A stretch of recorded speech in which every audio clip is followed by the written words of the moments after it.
I'm Jeanrenaud, Director of Corporate Relations at WWF International. For me, poverty is an important issue because it's tied up with human dignity, and if there are people around the world who are suffering as a result of inadequate access to resources, money, whatever causes poverty, then it really puts them in a position where they have no dignity or their dignity is diminished. And at the same time, I think that impacts on the whole human race, because it basically means that there are severe inequalities, and in a sense it becomes, even though it may not be top of mind, it becomes really incumbent on everyone who has enough to ensure that those that don't have enough their needs are met. So I think it's a fundamental question of dignity. I don't think we in the developed world, in the rich world, can actually lead dignified lives if others are suffering and starving and are in poor conditions.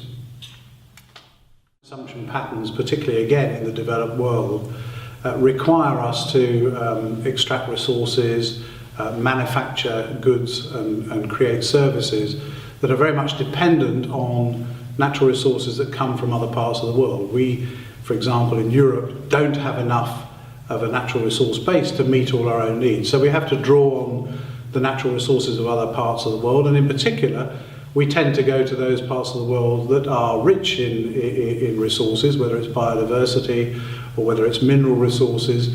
And we generally, as a result, partly as a result of the colonial legacy, but also partly as a result of the power structure of the globe, we tend to be in positions where we can dictate the prices, where we can basically exploit these resources at the cheapest level possible, and then, if you like, import the benefits into our own countries, leaving the countries where we've taken the resources from generally not enriched, impoverished.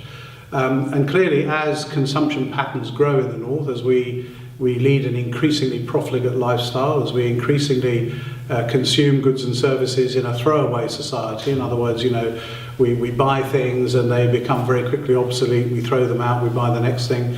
Those resources are increasingly demanded by the consumers in the north in order that they can serve their lust for new products, if you like. And this really means that the countries of the developing world are suffering as a result. One of the things that's important is that consumers, particularly again in the developed world, become more aware of, if you like, the pedigree of the products they're buying. Where do these products come from? Where did the raw materials come from that are used in their manufacture? What are the kind of labour conditions that are operating in the countries where these goods are produced? And I think increasingly with labelling systems that are out there, with things like fair trade, with things like Max Havelaar, FSC, MSC, there are a number of these certification organisations that are now taking into account both the environmental and the social impacts of the products. And I think consumers need to really take responsibility for finding out where their products come from, for looking for labels, to educate themselves and to ensure that when they have a choice between, for example, bananas that are fair traded and bananas that are not fair traded, they choose those that are fair traded, because in that way they can begin to put something back into the societies from which these products come. Apart from that, I think we also need to look at our own consumption patterns. We need to think about how can we reduce our impacts, how can we consume less and at the same time increase the quality of life that we enjoy.